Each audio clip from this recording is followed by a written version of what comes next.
the way it's set up from birth is the parent is the giver and the child is the receiver. And for some, right, that continues way beyond when it should, right? That continues on for the entirety of the relationship. But in fact, at some point, that relationship is supposed to shift where then the child also becomes a giver and the parent can become a receiver. And then, of course, as the parent gets older and older, then again, the responsibilities change even more in that way. But I've heard you talk about this concept of sharing as a servant.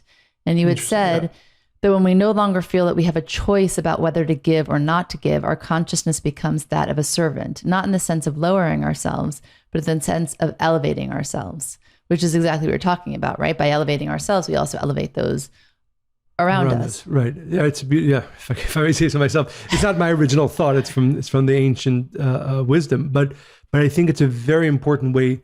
And it's interesting. I'll start with the quote from my father, who would always say, "I am the most selfish person in the world. And therefore, I try to give as often as I can." And give, of course, not just physical, but it's in time and effort and love. Because I know that for me to be the happiest person is for me to be the most giving person.